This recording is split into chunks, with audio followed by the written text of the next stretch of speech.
ආයිබෝන් සිරුම දෙනාට ගොඩක් ස්තුතියි මගේ channel එක subscribe කරලා තිනවා ඒ ලියුමට අනුව ගොඩාක් පිරිසක් ගොඩාක් ස්තුතියි ඒකට අපිට මේ අපි විවිධ මාතෘකා ඔස්සේ විවිධ කාරණා මහජනට අත්‍යවශ්‍ය වෙන සහ ඕගොල්ලන්ට ඉස්සරහට යන්න පුළුවන් වෙන්න සහ ඕගොල්ලන්ට සමාජය දැනුවත් කරන්න පුළුවන් වෙන්න එක එක මාතෘකා ඔස්සේ පළදායි සාකච්ඡාවක් අපි කරගෙන ගියා. අද අපි කතා කරන්න බලාපොරොත්තු වෙන්නේ කීප දෙනෙක් මැසේජ් දාලා තුන මට හදිසි මරණ පරීක්ෂක කියන තනතුරක් ගන්න කොහොමද ඒක ගන්නකොට සුසුකම් මොනවද ඒ සම්බන්ධයෙන් වැඩිදුරටත් පැහැදිලි කරලා දෙන්න කියලා. මේ වීඩියෝ එකෙන් හදිසි මරණ පරීක්ෂක කියන්නේ කවුද ඒක කොහොමද මොකක්ද ඒකේ නෛතික පසුබිම කොහොමද ඒක ගන්න සුසුකම් තියෙන්නේ කොහොමද ඒක ගන්න සහ කොහොමද ඒකේ වැඩ කරන්න ඕනේ කියලා කෙටි විස්තරයක් ලබලා දෙන්න තමයි අපි මේ වීඩියෝ එක කරන්න බලාපොරොත්තු වෙන්නේ.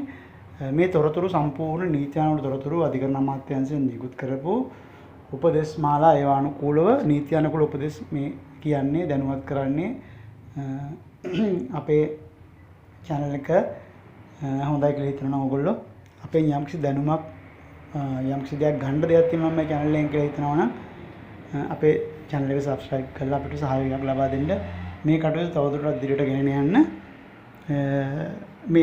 මේ දැනුම අනිත් අයට බෙදා ගන්න පුළුවන් නම් මේක ෂෙයා කරලා අනිත් අයටත් මේ දැනුම ලබා දෙන්න කටයුතු කරන්න කියලා ගෞරවයෙන් ඉල්ලා සිටිනවා. හරි. දැන් වීඩියෝට යමු. හදිසි මරණ පරීක්ෂක කියන තනතුර සම්බන්ධයෙන් අධිකරණ අමාත්‍යාංශයේ කාර්ය සංග්‍රහයක් කරලා තියෙනවා. මේ කාර්ය සංග්‍රහය තමයි දැනට වළංගුව පවතින්නේ අධිකරණ අමාත්‍යාංශයෙන් හදිසි මරණ පරීක්ෂක පදව ගන්න කොහොමද? ඒක මොකද නීතිමය පසුබිම කියලා තියෙනවා ඒකේ පැහැදිලිව. හදිසි මරණ පරීක්ෂක කියන තනතුර ගෞරවනීය තනතුරක් ඒකත් මම තවදුරටත් කියන්නම්. මේක පත් කරන්නේ 1979 අංක 15 දරන අධිකරණ නඩු විධාන සංග්‍රහයේ 108 වෙනි වගන්තියට තමයි පත් කරන්නේ. ඒක පත් කිරීමේ වගන්තිය යටතේ බලය පෙවරෙන්නේ ඒ පනතේ 9 වන සහ 30 වන පරිච්ඡේදය සඳහන් විධිදානුව අධිකරණ අමාත්‍යාංශය තමයි බලය තියෙන්නේ මේ මරණ පරීක්ෂණ පත් කරන්න. පත් කළා ඒ රාජකාරී මොනවද කියලා තියෙන්නේ ඒ වගන්තිය වල තමයි ඒ පරිච්ඡේද වල තමයි තියෙන්නේ. ඒ පරිච්ඡේද වැඩිදුරටත් පරිශීලනය කරන්න පුළුවන් නම් ගොඩක් හොඳයි. මොකද හේතුව මේක දිග්ගැස්සෙනවා. මොකද මේ පරිච්ඡේද දෙක විශාල කොටසක් ආවරණය කරනවා. අවශ්‍යතාවයක් තිබුණොත් මට ඒකට ඔයගොල්ලෝ කමින් දැම්මොත් මම ඒක කරන්නම්. එහෙම නැත්නම් ඔන්ලයින් ඩවුන්ලෝඩ් කරගන්න පුළුවන් 1979 අංක 15 දරන අපරාධ නඩු විධිදාන සංග්‍රහය කියලා ටයිප් කරලා සර්ච් කරාම ඒකේ PDF එක ගන්න පුළුවන්. අරන් කියවන්න ඒවා හරි වටිනවා. මොකද ඒවා දැන් ඔය රටේ ජීවත් වෙනකොට ඕක තමයි ක්‍රියාපටිපාටිය. ඒ කියන්නේ දඬු නීති සංග්‍රහය තමයි දඬුවම් තියෙන්නේ. ඒක කරන්න ඕනේ කොහොමද කියලා ඒ ක්‍රියාපටිපාටිය තියෙන්නේ අපරාධ නඩු විධාන සංග්‍රහය. කියන්නේ මේ දඬු නීති සංග්‍රහය මේක හොඳට පරිශීලනය කරලා කෙනෙකුට නීතිය සම්බන්ධයෙන් ලොකු දැනුමක් එනවා. සහ තව කෙනෙකුට කියලා දෙන්න පුළුවන් උපදෙසක් දෙන්න පුළුවන් කොහොමද ඔය සමාජ සේවා කරන අය මේව බලලා මේ ඉගෙන ගන්න ගොඩාක් වටිනවා. මේවා පරිශීලනය කරන ගොඩාක් වටිනවා. සමාජයටත් Tamanටත් වටිනවා. මේ පත්වීමේ ස්වභාවය හදිසි මරණ පරීක්ෂක තනතුර මේක මේ ගෞරවනීය තනතුරක් රජයේ වැටුප් හම්බ වෙන්නේ නැහැ. ඒ වුණාට මේකට දීමනාවක් ගෙවනවා. අධිකරණ අමාත්‍යාංශයෙන් දීමනාවක් ගෙවනවා. ඒක මං හරියටම දන්නේ නැහැ දීමනාව කියද කියලා රුපියල් 10 එක මරණයකට රුපියල් 1000ක් තිබුණේ ඒක වැඩි කළා කියලා තියෙනවා. ඒක කොහොමද හරියට මට ව්‍යාජ තොරතුරු කියන්න බෑ. ගෙවීමක් කරනවා එක මරණයකට ඒ මරණයක් පරීක්ෂා කිරීම සම්බන්ධයෙන් ගෙවීමකුත් කරනවා. ඊට අමතරව ගමන් වියදම් දීමනාවකුත් ගෙවනවා. ඊට පස්සේ මේක ගඩතනතුරක් වුණාට ආයතන සංග්‍රහය රජයේ නිලධාරීන්ට අදාළ ආයතන සංග්‍රහයේ 10 වන පරිච්ඡේදය බලන්න පොඩ්ඩක් කරන් පුළුවන් නම් 10 වගේ 3 වෙනි වගන්තියේ විධිවිධාන මේකට අඩංගු වෙනවා. මේකට අදාළව තමයි ගෙවීම් කරන්නේ. එතකොට හදිසි මරණ පරීක්ෂකවරුන්ට වෙන රැකියාවක් කරන්න තහනම්. රජයේ වැටුප් ලබන වෙනත් කිසිම රැකියාවක් සේවයක් කරන්න තහනම්. කාර්යාල වේලාව කියලා රජයේ නිමාඩු දින කියලා ඒව බෑ. තමන්ගේ ඩියුටිය කරන්න ඕනේ. කිසිදු බාහිර පාර්ශවයකින් එහෙම රාජකාරී කරද්දී කිසිම ප්‍රතිලාභයක් මුදලක් හිමිකමක් ලබා ගන්න කිසිම අයිතියක් හිමිකමක් හදිසි මරණ පරීක්ෂකකට නැහැ. මේකේ පත්වීම් කරන්න මූලික සුසුකම් මම කියන්නම්. හදිසි මරණ පරීක්ෂක පත් කරන කොට්ටාස වලටයි රෝහල් වලටයි. රෝහල් වලට වෙනම සුසුකම් තියෙනවා. හදිසි මරණ පරීක්ෂක කොට්ටාස වලට ඒ කියන්නේ කොට්ටාස හිතන්නකෝ ප්‍රාදේශීය කොට්ටාසයකට හිතන්නකෝ අනුරාධපුර ප්‍රාදේශීය කොට්ටාසයට පත් කරලා ඒතර ඒක කොට්ටාස පත් වීම. අනුරාධපුර මහ රෝහලට පත් කරලා ඒක රෝහල් පත් වීම. එතකොට මේ මම සුසුකම් ටික කියන්නම් මම ලියාගත්ත පොඩ්ඩක් කාල වේලාව තියෙන විදිහට කොට්ටාස මට්ටමින් පත් කරනකොට ශ්‍රී ලංකා පුරවැසියෙක් වෙන්න ඕනේ. එයා මනා ශරීර සෞඛ්‍යයකින් ඉන්න ඕනේ. යහපත් චරිතයක් අයෙක් වෙන්න ඕනේ. අපේක්ෂා කරන හදිසි මරණ පරීක්ෂක බල ප්‍රදේශය එයා ඉල්ලුම් කරන බල ප්‍රදේශයේ අයත් ග්‍රාමීය වසමක ඒ කොට්ටාසට අයිති ග්‍රාමීය වසමක පදිංචිකරුවෙක් වෙන්න ඕනේ. ස්ථිර පදිංචිකරුවෙක් වෙන්න ඕනේ. ඒක චන්දන හිමි නාමනය කරන පරීක්ෂා කරලා බලනවා. ඒකේ අනිවාර්යෙන් පරීක්ෂා කරලා බලනවා. ඊට පස්සේ වයස අවුරුදු 35ට අඩු වෙන්න බෑ. අවුරුදු 60ට වැඩි වෙන්න බෑ. ඒ වයස් පරතරයේ තියෙන අයට ඉල්ලුම් කරන්න මේකට පුළුවන්. ආපසු උසස් පෙළ එකවර විෂයන් 3ක් සමත් වෙන්න ඕනේ. කියන්නේ සාමාන්‍ය පොදු පරීක්ෂණයේ ඉංග්‍රීසි ඇරෙන්න එකවර විෂයන් 3ක් සමත් වෙන එක අවම සුසුකම. ඊළඟට හැබැයි මේකේ බයෝඩින් ඒ කියන්නේ ජීව විද්‍යාංශයෙන් කරලා තියෙනවා නම් අයට ප්‍රමුඛත්වයේ හිමි වෙනවා. ඒගොල්ලන්ට ඉන්ටර්වියු වැඩි සැලකිල්ලක් දක්වනවා. ඉංග්‍රීසි භාෂාව තාක්ෂණික දැනුම වගේ දේවල් මේ වලට වැඩි සැලකිල්ලක් දක්වනවා. ඊට පස්සේ රාජකාරී ඉටු කරන අපේක්ෂා භාෂා මාධ්‍ය ප්‍රවීණත්වය එයා සිංහල භාෂාවෙන් කරනවා නම් එයා ඒ සිංහල භාෂාව සම්බන්ධයෙන් මාධ්‍ය සම්බන්ධයෙන් ප්‍රවීණයෙකු වෙන්න ඕනේ. ඉංග්‍රීසි භාෂාවෙන් නම් එහෙමයි, දෙමළ භාෂෙන් නම් ඒත් එහෙමයි. හැබැයි උසාවියක ඉදිරියේදී කවදාවත් වරදකරුවෙකු වෙලා තියෙන්න බෑ. මීට පෙර අධිකරණ අමාත්‍යාංශයෙන් දෙන පත්වීම මොනවා හරි අරගෙන ඒකෙන් තනතුරකින් පහ කරපු කෙනෙක් වෙන්නත් බෑ. ඊට පස්සේ තවත් විශේෂ එකක් තියෙනවා 1.50 අංක 17ක තියෙනවා මේ උප්පන්න මරණ ලියාපදිංචියේ පනතක්. මේ පනත යටතේ පත් කරනවා මේ උපත්හා මරණ රෙජිස්ට්‍රාර්වරුන්. මෙන්න මේ උපත්හා මරණ රෙජිස්ට්‍රාර්වරයෙක් වෙලා ඉන්න කෙනෙකුට මේ පත්වීම ගන්න සුසුකම මේ පත්වීම ගන්න බෑ. නුසුසුකමක් එක තියෙනවා නම්. හේතුව එතකොට යාට පුළුවන් මරණිත ලියාපදිංචි කරන්න අරකට දෙකම කරන්න. එකම කෙනෙකුට දෙකක් කරන්න දෙන්න ඒක සදාචාරාත්මක නැති හින්දා මං හිතන්නේ මගේ මතේ හැටියට ඒක තමයි වෙන්න ඕනේ. මොකද එයාට පුළුවන් මරණයක් ගිහිල්ලා බලලා පරීක්ෂා කරලා වාර්තාව දෙන්න ඊට පස්සේ අරයට පුළුවන් හදිසි මරණ පරීක්ෂකද ලියා ඒවල් කරන්නත්. ඒකින්ද ඒක ගැටලුවක් වෙන නිසා මම හිතන්නේ බැරිුවේ ඇත්තේ. ඊට පස්සේ ඒ තමයි කොට්ටාස මට්ටමින් ඊට පස්සේ රෝහල් සඳහා හදිසි මරණ පරීක්ෂක පත් කරන එක වෙනම ක්‍රමවේදයක්. ඒකට වෙනම සුසුකම් තියෙනවා. එයා ඒ රෝහල අයත් දිස්ත්‍රික්කයේ කොට්ටාසයක හදිසි මරණ පරීක්ෂක විදියට වැඩ කරලා තිනුනේ අවම වශයෙන් වසර 3ක් අකණ්ඩ සේවා කාලයක් තියෙනවා. ඒ කියන්නේ ඒ රෝහලට අයිති වෙන කොට්ටාසයක හදිසි මරණ පරීක්ෂක විදියට කොට්ටාස හදිසි මරණ පරීක්ෂක විදියට වසර 3කට සේවා කාලයක් තියෙන්න ඕනේ. ඊට පස්සේ විනය පරීක්ෂණයකින් පරීක්ෂණයකින් මොන වරදකරුවෙක් වෙද තියෙන්න බෑ. ඒ කියන්නේ විනය පරීක්ෂණ දිනවනේ ඒකේ පැමිණිලි ලියහම හදිසි මරණ පරීක්ෂක වලට පැමිණිලි දාන්න පුළුවන්. වෙබ් එකේ තියෙන ලින්ක් එක එකෙන් ගිහිල්ලා පැමිණිලි දාන්න පුළුවන් මොන හරි මහජනයාට අකටයුත්තක් සිද්ධ වුණොත්. එතකොට ඒව වුණාම එහෙම නැති වෙලා තියෙන්න ඕනේ. මොනොත් එහෙම දෙක පත්තිම ගන්න බෑ. ඊට පස්සේ මනා ඉංග්‍රීසි දැනුමක් තියෙන්න ඕනේ. ඊට පස්සේ හදිසි මරණ පරීක්ෂක ඩිප්ලෝමා කියලා තියෙනවා. ඩිප්ලෝමා ධාරියෙකු විය යුතුයි. ඩිප්ලෝමාවක් තියෙනවා. ඊට පස්සේ ඔය තියෙනවා අධිකරණ අමාත්‍යාංශයෙන් අර හදිසි මරණ පරීක්ෂක ධූරේ හමුුණා පස්සේ කොට්ටාස වල අධිකරණ අමාත්‍යාංශයෙන් තියෙනවා සෞඛ්‍ය අමාත්‍යාංශයෙන් මගින් පවතන ධාරිතා සංවර්ධන පුහුණු වැඩමුළු සඳහා වැඩමුළු කියලා. ඒවට සහභාගී වෙලා තියෙන කෙනෙක් වෙන්න ඕනේ. සහභාගී වෙලා තියෙන ක්‍රියාකාරී කෙනෙක් එමු කියන්නේ ටිකක් ක්වොලිටි කෙනෙක් තමයි රෝහලට දාන්න ඕනේ කියන එක තමයි මේ කියන්නේ. රෝහල ටිකක් සංකීර්ණයි. ඒකින්ද මේ භාෂා ප්‍රශ්න එන්න පුළුවන්. ඒකින්ද මේක අවබෝධය තියෙන එක තමයි මෙතනින් බලන්නේ. අරකින් කොට්ටාස මට්ටමින් කළා පළපුරුද්ද දාට පස්සේ මේකට එන්න පුළුවන්. ඊට පස්සේ මේ තනතුරපත් වීමේ ක්‍රමවේදය තමයි පුරප්පාඩු තියෙනවා නම් ඒක ගැසට් කරන අධිකරණ අමාත්‍යාංශයෙන් ඒ කියන්නේ ගැසට් පත්‍රය දානවා. ඊට අමතරව මේගොල්ලෝ වෙබ් එකෙත් පළ කරනවා. මේ ආයතන පත්‍ර කැඳවුවාම ඒකට ආයතන පත්‍රයක් ඉදිරිපත් කරන්න පුළුවන්. හැබැයි මූලික සුසුකම් තියෙන හැමෝම තමයි ආයතන කරන්න ඕනේ. ඊට පස්සේ ව්‍යවගත සම්පූර්ණයක් කරනවා. ඒගොල්ලෝම අධිකරණ අමාත්‍යංශ අනුමැතිය අරගෙන ඊට පස්සේ පත්වීම් දෙනවා. ඒක තමයි පත්වීමේ ක්‍රමවේදය. ඊට පස්සේ පොඩ්ඩක් වගකීම් පොඩ්ඩක් මම පැහැදිලි කරගෙන වගකීම් මොනවද යයි කාර්යභාරය මොකද්ද කියලා.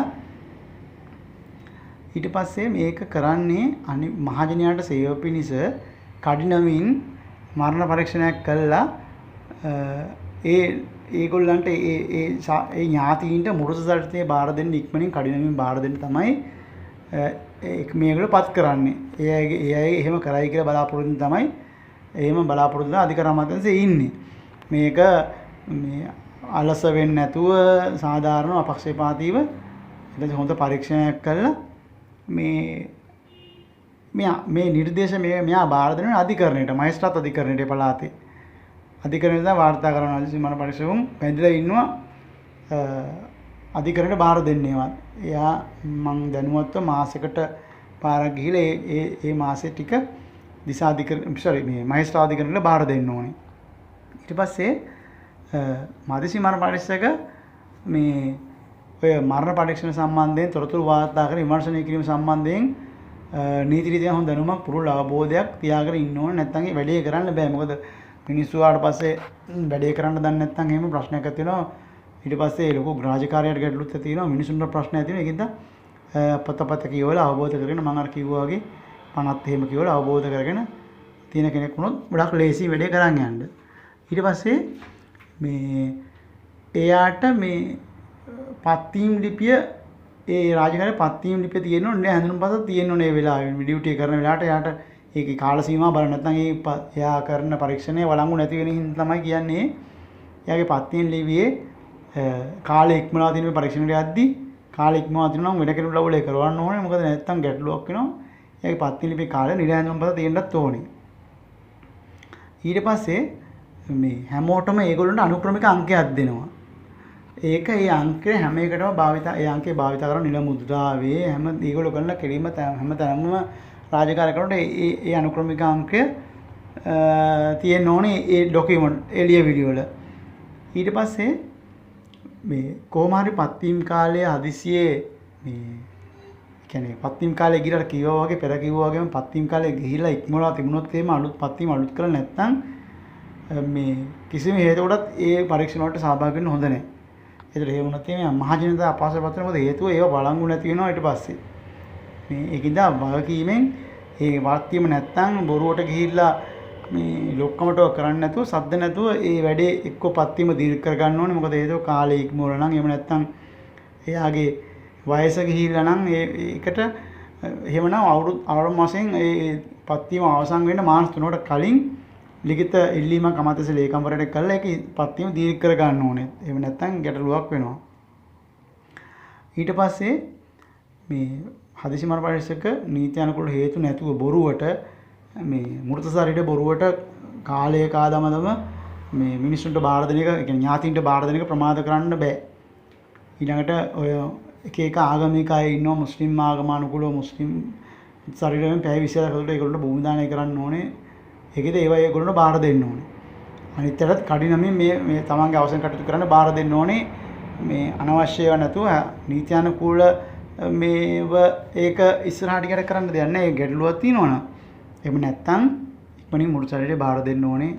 ඒකත් එයාගේ රාජකාරී කොටසක්. ඊට පස්සේ මෙයා දැන් මරණ පරීක්ෂණයක් කරනකොට මේ අපරාධයක් හරි වරදක් හරි විභාග කරන එක නෙමෙයි එයා කරන්නේ. එයා කරන්නේ මරණයට හේතුව සහ ඒක සිදුවෙච්ච ආකාරය පිළිබඳ කරුණු වාර්තා කිරීමක් අධිකරණයට. එයා කරන්නේ අපරාධයක් වරදක් ගැන විභාගයක් නෙමෙයි. එයා කරන්නේ ඒ මරණයට හේතුවයි ඒක වෙලා තියෙන විදිහයි වෙලා තියෙන ආකාරයයි ගරු අධිකරණයට කරුණු වාර්තා කරන එයා කරන දේ. ඊට පස්සේ කොට්ටාසයක් තුළ මරණයක් තොරතුරු ලැබුණම වහාම යන්න ඕනේ මල සිරුර තියෙන ස්ථානයට. ගිහිල්ලා අවශ්‍ය පරීක්ෂණ ටික පවත්වලා අත්‍යවශ්‍ය ටික පවත්වලා මේ කියන්නේ සමහර අය කියනවා මේ එතනට යන්න නැතුව බොඩි එක අරන් එන්නලා කියන්නත් පුළුවන් සමහර අය. ඒකද එහෙම බෑ මොනම හේතුවකටවත් නිසා සිරුර වෙනත් ස්ථානකට ගෙන්න බෑ. ඥාතීන්ට කියන්නත් බෑ එහෙම කරන්න කියලා. ඒ අදාළ ස්ථානට වහාම යන්න ඕනේ තොරතුරු හම්බුනට පස්සේ. ඥාතියෙක් හරි පොලිසිය හරි වාර්තා කරාම එතනට යන්න ඕනේ. ගොඩකට පොලිසිය එක තමයි යන්නේ. ගොඩාක්කට පොලිසිය තමයි එක්ක යන්නේ. පොලිසියට තමයි මිනිස්සු කියලා කියන්නේ. ඊට පස්සේ මේ හදිසි මරණ කියලා ඒවා ඔබට අවබෝධයක් ඇති කියලා මම හිතනවා. හදිසි මරණ කියන්නේ දියේ ගිලීමෙන් ඔය කෝච්චියට පැනලා ඊට පස්සේ ඔය හදිසි යනතුරු ඊට පස්සේ ඔය මේ බෙල්ල වැඩ දාගන්න ඒවා වහ බොන ඒවා හදිසි මරණ කියන්නේ ඒවා. කියන්නේ හදිසි මරණ කියන්නේ ඕවා. ඒවා මිනිමරුම් නොවන හින්දා තමයි නිමරුම් වගේ අන්තම් මොන හරි මිනිමකට සම්බන්ධ යම් කිසි දෙයක් හරි තොරතුරු වාර්තාවල කිසි දෙයක් යාට කරන්න බෑ. හදිසි මරණ පරිශන එක කිරීම කරු මහේස්ත්‍රාත්තුමා මෙත යොමු කරන්න ඕනේ. ඒගොල්ලන්ට කරන්න බෑ ඒවා. ඊට පස්සේ මේ ඒගොල්ලන්ට තියෙනවා මේ ආකෘතියක් ඒක දැන් ඔබට කියලා දෙයක් නැහැ. මොකද මරණ පරිශකවරුන්ට තියෙන දේශනයක් නෙමෙයි හින්දා ඒ ආකෘතිය හැම මරණයකටම අදාළ ලේඛන ගුරු කරලා දෙන්න ඕනේ. එහෙම ඒක මම ආකෘති දෙන ඕනනම් ඒ ආකෘති දීලා ඒ වලට තමයි ඉස්සර රාජකාරී කරන එක එයාගේ පැත්තේ රාජකාරියක්. ඒකට හදිසි මරණ පරිශකවරුන්ට තමයි ඒක වැදගත් වෙන එක මම ඉගෙන වැඩි විස්තර කියන්නේ නැහැ. ඊළඟට මේක හදිසි මරණයක් වුණොත් අධිකරණ වෛද්‍ය නිලධාරියෙකු විසින් පශ්චාත් මරණ පරීක්ෂණ සිදු කළ යුතුද කියලා එක තීරණය කරන්නේ වගකීමක් තියෙන හදිසි මරණ පරීක්ෂකයාට. ඒ කියන්නේ මේක යවන්න ඕනද අධිකරණ වෛද්‍ය නිලධාරියට පරීක්ෂණයක් කරන්න මේකේ මරණයට හේතු හොයන්න කියලා යවන්න තනි අභිමත එයාට ඒ වගකීම තියෙනවා තීරණයක් කරන්න පුළුවන්. ඒක එයාට එන කරුණු අනුව සාක්ෂි අනුව මේක යවලා වාර්තාවක් ගන්නොත් කියලා මරණයට හේතුව. ඊට පස්සේ මෙයා අනිවාර්යෙන් අධිකරණ අඩුවකට යොමු වෙන්න පුළුවන් සැකසහිත මරණයක් නම් ඒ වගේම රියානතුරක් නියැදිච්ච මරණයක් නම් නිශ්චිත හේතුවක් හොයාගන්න බැරි නම් මරණයක් නම් අනිවාර්යෙන් අමාත්‍යාංශ චක්‍රයෙන් අනුව මෙයා අනිවාර්යෙන් පශ්චාත් මරණ පරීක්ෂණ යොමු කරන්න ඕනේ. අධිකරණ වෛද්‍ය නිලධාරියට යොමු කරන්න ඕනේ මේ කාරණාවලදී. ඒ කියන්නේ නිශ්චිත හේතුවක් හොයාගන්න බෑ. එහෙම නැත්නම් මේ අධිකරණ නඩුවක් විදිහට යොමු වෙන්න පුළුවන් මේ කාරණේ සැක කරනවා. ඊට මරණයක්ම මේ රියානතුරක් නම් සිදුවන මරණයක් නම් අනිවාර්යෙන් යවන්න ඕනේ අධිකරණ නිලධාරියට. එයාගේ වාර්තාවක් කරන් තමයි ඉතුරු ටික කරන්න වෙන්නේ. ඊළඟ අධිකරණ අමාත්‍යාංශයේ මේ ඒවා ඉල්ලනවා මාළලාට ඒවා ඕන වෙලාවක දෙන්න එයා බැඳලා ඉන්නවා. එතකොට ඊළඟට රෝහලකට යම්කිසි පුද්ගලයා රෝහලට ඇතුළත් කරනකොට හරි රෝහලෙන් එනකොට හරි මරණයක් සිදුලා තියෙනවා නම් ඒක රෝහලට අදාළ පත්කරයට මරණ පරීක්ෂණ තමයි කරන්න ඕනේ. රෝහල ආයත් බල ප්‍රදේශයේ මරණ පරීක්ෂණයෙන් කරන්න පුළුවන් ඕන නම් රෝහල අයිති පේනාවට කරන්න පුළුවන්. එයා නැත්තම් එහෙම නැත්තම් අරයටත් කරන්න පුළුවන්. රෝහල සම්බන්ධයෙන් ඉන්න කෙනෙක් කරන්න පුළුවන්. ඔන්න ඔය ටික තමයි මූලික කරුණු ටික.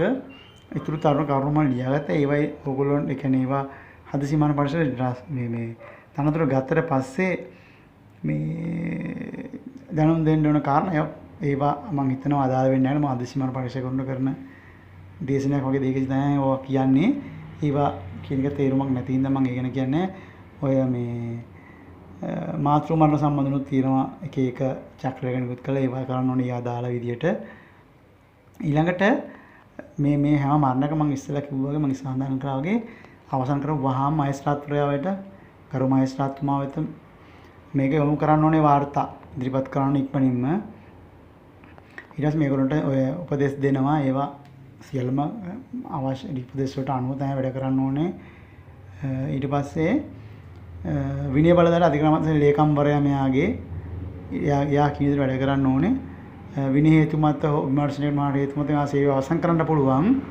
ඊට පස්සේ වයස අවුරුදු 70 සම්පූර්ණ වුණාම මෙයාට සේවයෙන් අයින් වෙන්න වෙනවා. ඒ 70 වෙනකම් පුළුවන්. දික් කර කර ඉන්න පුළුවන් 70 වෙනකම්. 70න් පස්සේ වයස අවුරුදු අයින් වෙන්න ඕනේ. කියන්නේ ආයේ සේවයෙන් ඉවත් වෙනවා.